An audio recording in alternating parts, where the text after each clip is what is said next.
General Eisenhower informs me that the forces of Germany have surrendered to the United Nations.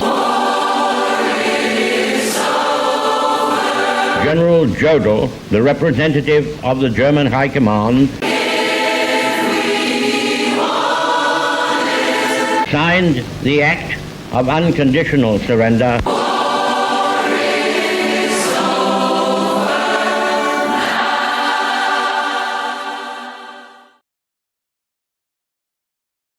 So this is Christmas. General Jodl, the representative of the German High Command, signed the Act of Unconditional Surrender of all German land, sea, and air forces adhering to the Allied expeditionary forces and simultaneously to the Soviet High Command. Germany had set the world on fire.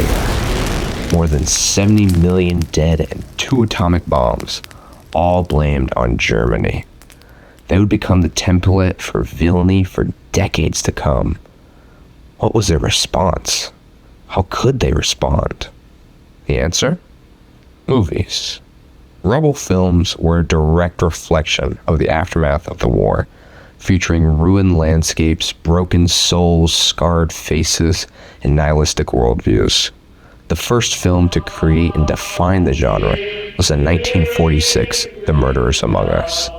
In it, we meet Dr. Mertens, a drunken doctor that wanders Berlin going on tirades about how there's no good in the world and there's only choice between greater and lesser evils. Dr. Mertens represents the common folk of Germany, being an ex-Nazi overcome with guilt, his only source of peace being at the bottom of a bottle. He meets Suzanne, a concentration camp survivor returning to her home in Berlin. She represents a new beginning for Germany, looking past the trauma and choosing to build a better future. But of course, there's Breukner.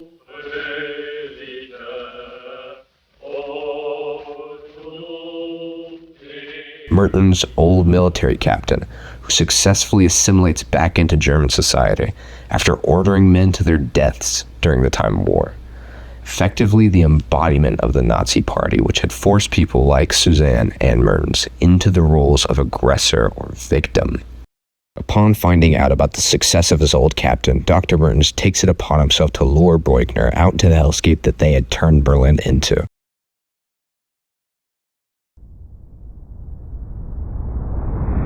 Buries him among the rubble. Or so would be the plot if the Soviet-run DEFA hadn't changed the ending to have Suzanne burst in to stop Mertens from killing Breukner, only to turn him in to the authorities. The DFA did this to promote the new government and out of fear of inspiring vigilantism. This would become a trend with the films that come out of the German Democratic Republic. The Soviet Union needed the German people to feel safe with the country in their hands, so they made films that romanticized the country. Does that look alright? The 1946 film Somewhere in Berlin seems to toe the line between self-reflection and GDR promotional film perfectly. The city is made out to be a fun environment with kids doing fireworks and getting into antics with the police. But when they play pretend, they recreate the war that had just traumatized them, and they ignorantly make fun out of the killings that took place on the very ground they now stand, the rubble-turned playground. There's a great struggle between the censorship of the Soviet Union and the guilt and pain that the Germans want to express through their art, that we only get to see in fleeting moments like these before the fairy tale films became a priority for the DFA. As the GDR rebuilt, the films turned further into escapism. This not only quelled the claustrophobia of a country cut in half, but sold better to foreign markets, like the US. Interestingly, the University of Massachusetts at Amherst became the main hub for German films distributed in America.